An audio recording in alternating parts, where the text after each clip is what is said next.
حدثنا إسماعيل أنه قال حدثني مالك عن يزيد بن أسلم عن عطاء بن يسار عن أبي سعيد الخضري أنه قال قال رسول الله صلى الله عليه وسلم إن أكثر ما أخاف عليكم ما يخرج الله لكم من بركات الأرض.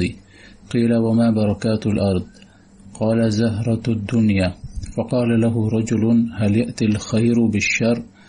فصمت النبي صلى الله عليه وسلم حتى ظننت أنه ينزل عليه، ثم جعل يمسح عن جبينه فقال أين السائل؟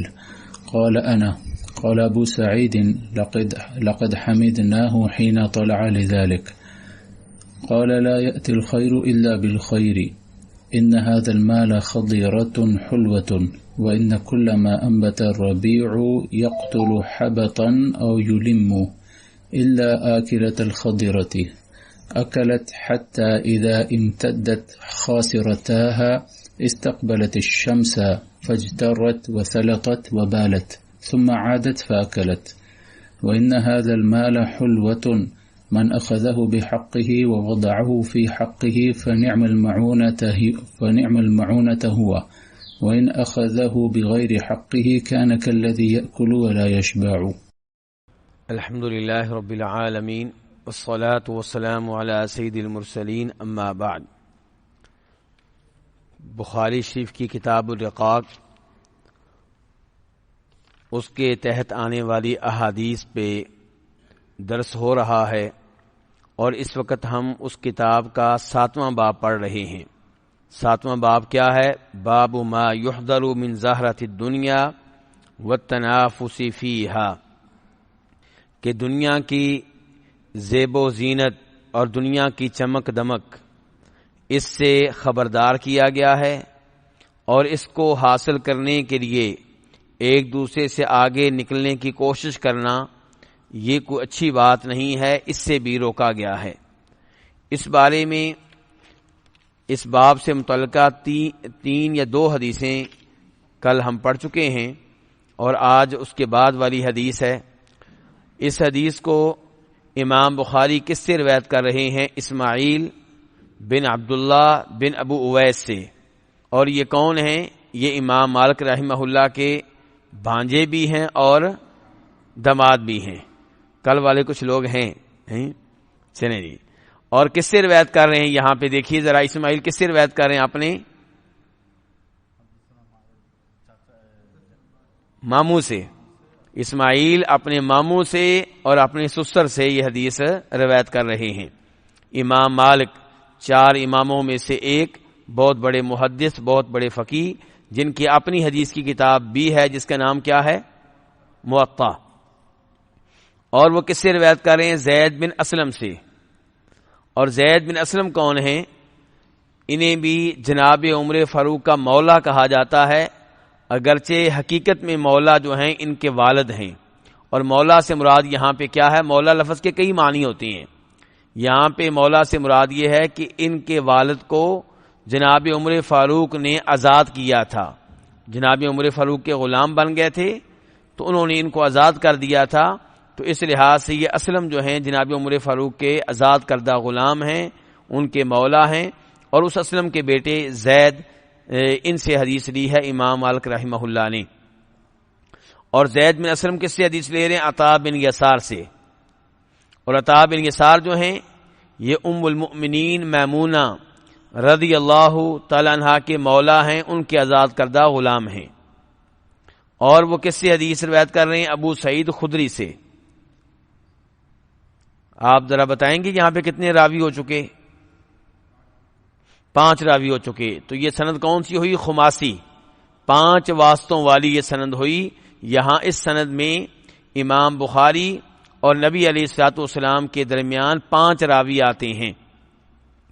ابو سعید خدری کہتے ہیں اللہ کے رسول صلی اللہ علیہ وسلم نے ارشاد فرمایا ان اکثر ما اخاف علیکم ما یخرج اللہ لکم من برکات الارض، کہ مجھے تمہارے معاملے میں سب سے زیادہ جس چیز کا خطرہ ہے، تمہارے معاملے میں سب سے زیادہ جس چیز کا خوف ہے، ڈر ہے، وہ کیا چیز ہے؟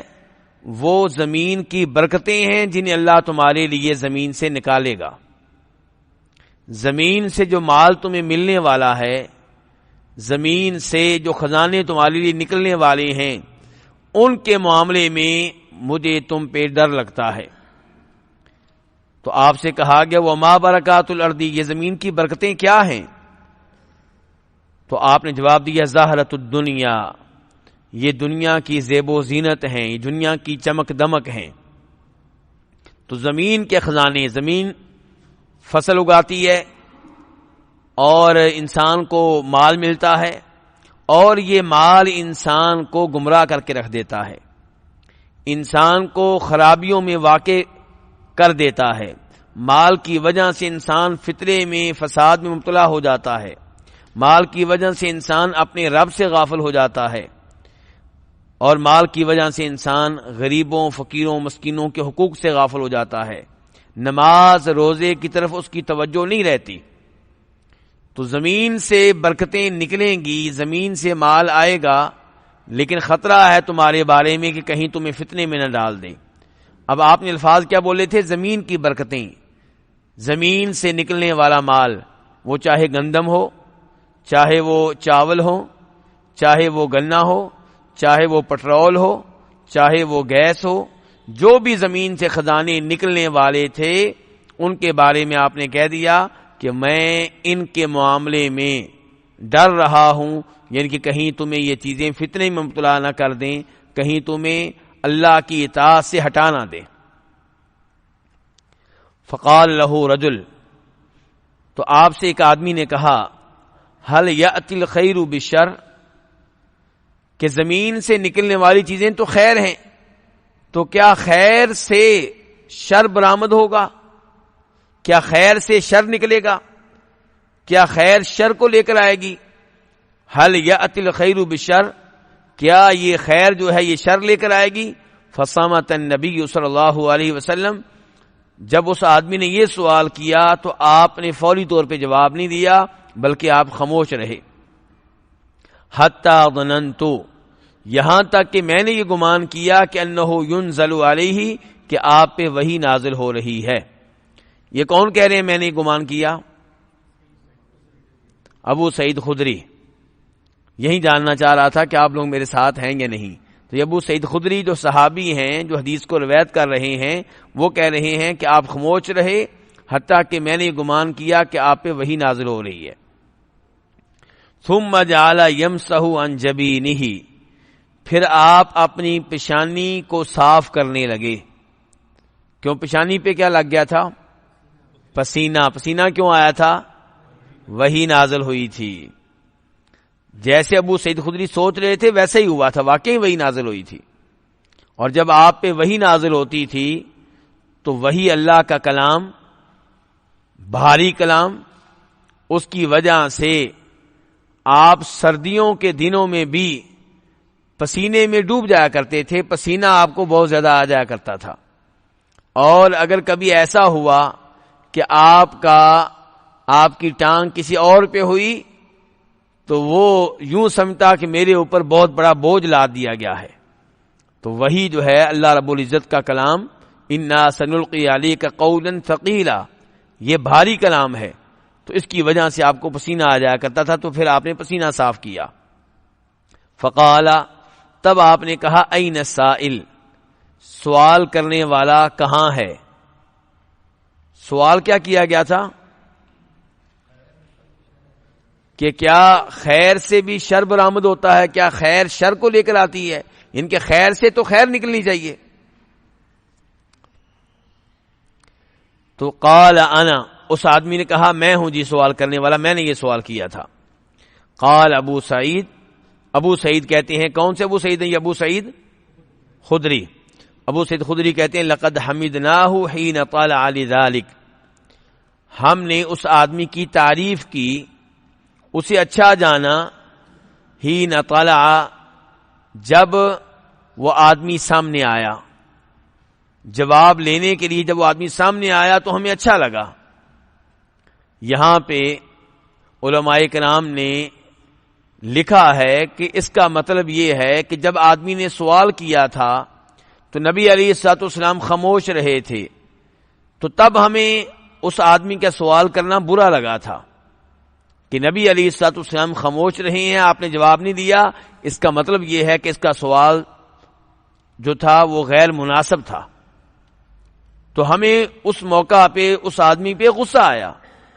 اب جب اللہ کے رسول پہ وحی کی کیفیت طاری ہوئی اور جواب آپ کو بتا دیا گیا اور جواب دینے کی باری آئی، آپ نے پوچھا وہ آدمی کہاں ہے، اس نے کہا میں ہوں، تب ہمیں وہ آدمی اچھا لگا، کیونکہ اب کیا ہوگا، اب علم ملے گا، اب کیا ہوگا، اس کے سوال کی وجہ سے علم ملے گا۔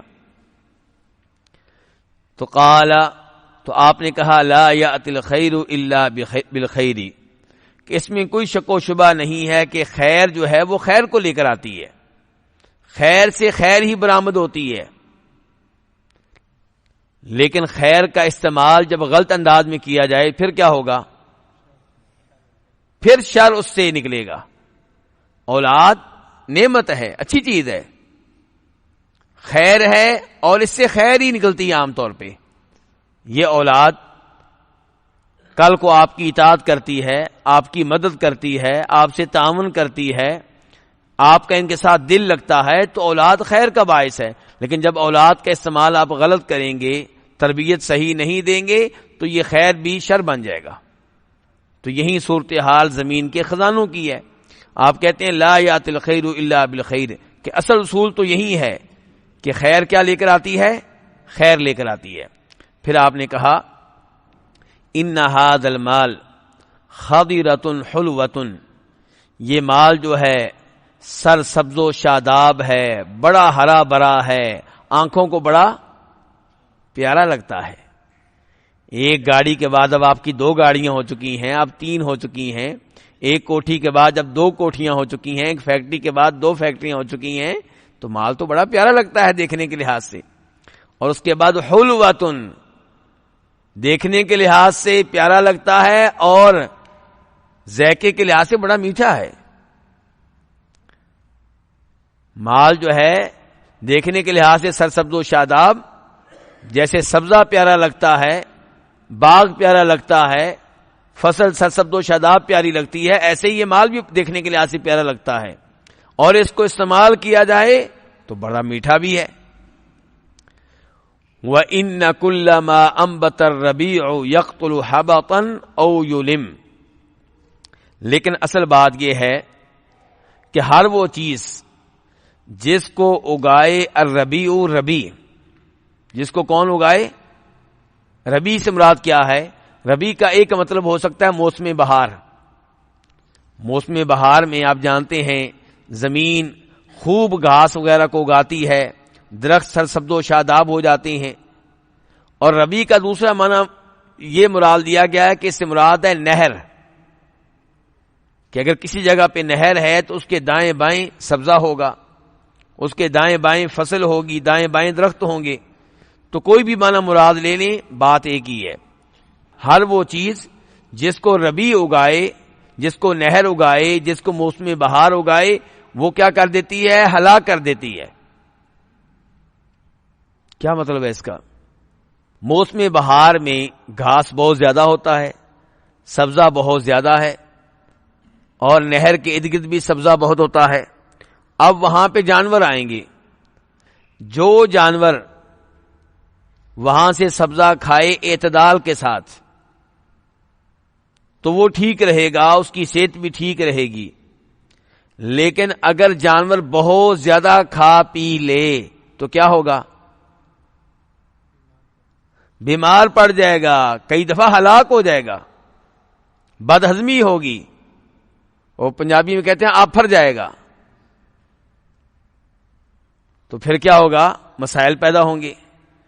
تو اب سبزہ بنیادی طور پہ اچھی چیز ہے کہ بری چیز ہے؟ اچھی چیز ہے۔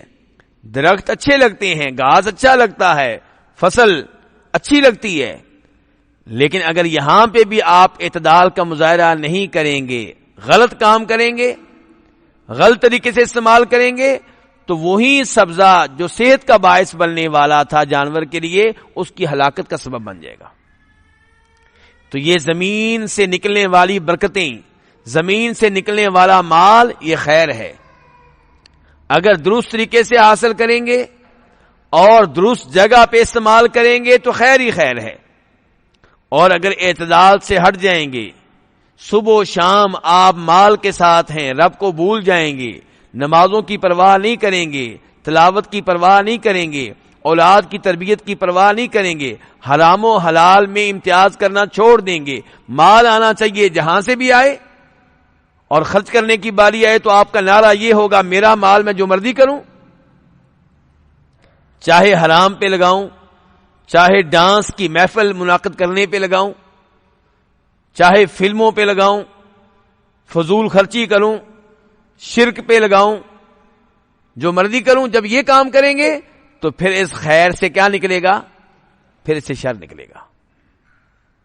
تو آپ علیہ السلام فرما رہے ہیں وَإِنَّ كُلَّ مَا أَنبَتَ الرَّبِيعُ يَقْتُلُ حَبَطًا أَوْ يُلِمُ، ہر وہ چیز جس کو اگاتی ہے کون؟ الربیع، جس کو موسم بہار اگاتا ہے، یقتل، وہ قتل کر دیتی ہے، وہ ہلاک کر دیتی ہے، حبطن، اس جانور کو جو ہرس کے ساتھ کھائے، بہت زیادہ لالچ میں آ جائے، کھانے میں احتیاط نہ کرے، حبطن معاملہ اس کا پہنچ جائے پیٹ کے پھولنے کی طرف، پیٹ اس کا کیا ہو جائے؟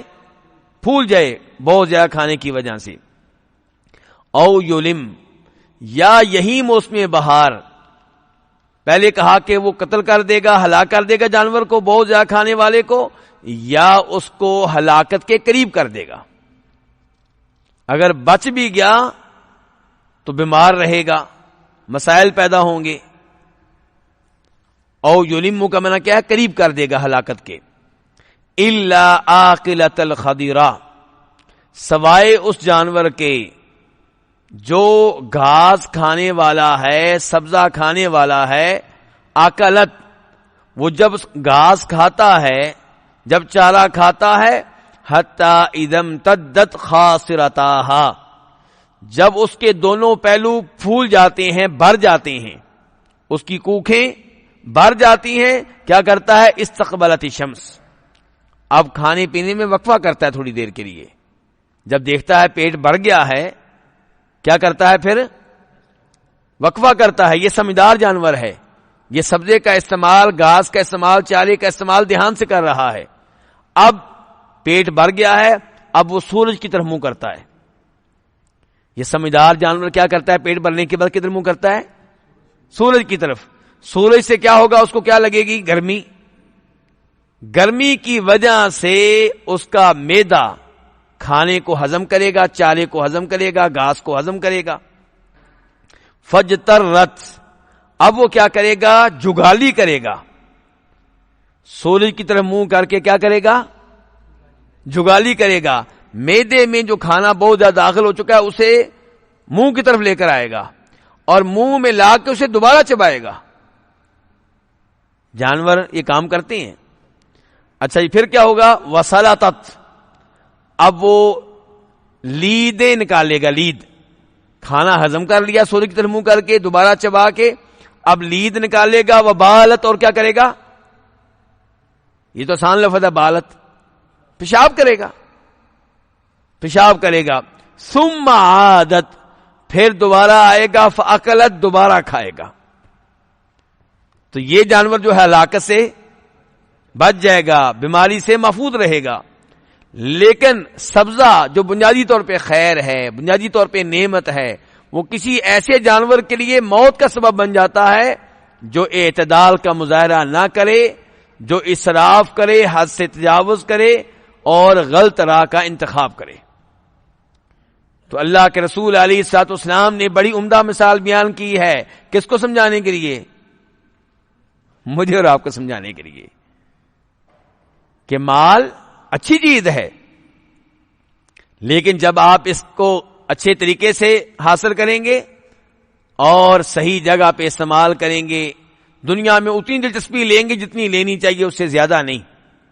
جب تک آپ کے ذہن میں رہے گا کہ اصل کیا ہے آخرت، اصل کیا ہے دین، اصل کیا ہے نمازیں، اصل کیا اولاد کی تعلیم و تربیت دین کے مطابق، ان اصولوں میں رہتے ہوئے جو مال مل جائے الحمدللہ، اتنا مال نہیں لینا کہ جس کی وجہ سے نمازیں ضائع ہو جائیں، جس کی وجہ سے اولاد کی تعلیم و تربیت سے میری توجہ ہٹ جائے، جس کی وجہ سے میں نماز جمعہ نہ پڑھ سکوں، جس کی وجہ سے میں رمضان کے 30 روزے بھی نہ رکھ سکوں. ایسے مال کی مجھے ضرورت نہیں ہے. وَإِنَّ هَذَا الْمَالَ، آپ فرماتے ہیں یہ مال کیا ہے؟ حلوۃن، بڑا میٹھا ہے. من اخذہ بحقہ، جو اس کو لے اس کے حق کے ساتھ، درست طریقے سے حاصل کرے، حلال طریقے سے حاصل کرے. ووضعہ فی حقہ، اور اس کو رکھے، اس کو لگائے کہاں پہ؟ جہاں پہ لگانے کا حق ہے. مال وہاں پہ لگائے جہاں پہ لگانے کا حق ہے، غلط جگہ پہ نہ لگائے، حرام جگہ پہ نہ لگائے. فنعم المعونۃ ہوا، جب مال صحیح طریقے سے حاصل کیا جائے، صحیح جگہ پہ لگایا جائے تو کتنا اچھا یہ مددگار ہے. انسان کی مدد کرتا ہے یہ مال، دنیا میں بھی اور آخرت میں بھی. انسان کی اس سے دنیا بھی بنتی ہے، آخرت بھی بنتی ہے. اگر آپ مال درست طریقے سے حاصل کریں، صحیح جگہ پہ لگائیں تو اس سے آپ کا گھر بنے گا، اس سے آپ کو گاڑی ملے گی، اس سے آپ کی عزت بنے گی، کسی کے سامنے ہاتھ پھیلانے سے آپ بچ جائیں گے، بلکہ آپ لوگوں کی بھی مدد کریں گے، وہ آپ کو دعائیں دیں گے. مسجد پہ لگائیں گے، مسجد آپ کے لیے صدقہ جاریہ بن جائے گی. یتیم پہ لگائیں گے، روز قیامت نبی علیہ الصلوۃ والسلام کا ساتھ ملے گا. تو مال صحیح طریقے سے حاصل کیا جائے، صحیح جگہ پہ لگایا جائے تو دنیا میں بھی آپ کا مددگار، آخرت میں بھی آپ کا مددگار. بنیادی طور پہ مال بری چیز نہیں ہے، لیکن جب ہم غلط طریقے سے حاصل کرتے ہیں، غلط جگہ پہ لگاتے ہیں، مال کو اتنی اہمیت دیتے ہیں کہ اس کی وجہ سے رب کو بھول جاتے ہیں، مسجد کو بھول جاتے ہیں، نمازوں کو بھول جاتے ہیں، اولاد کو بھول جاتے ہیں، والدین کو بھول جاتے ہیں، تب کام خراب ہوتا ہے، پھر یہ ہلاکت کا باعث بنتا ہے.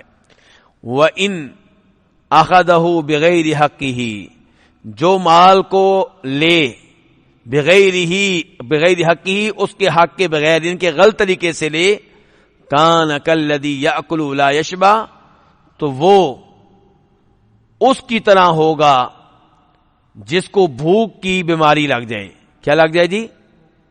بھوک کی بیماری لگ جائے. پھر کیا ہوتا ہے؟ کھاتے رہیں گے کھاتے رہیں گے کھاتے رہیں گے، لیکن آپ کو بھوک پھر بھی لگی رہے گی. نتیجہ کیا نکلے گا؟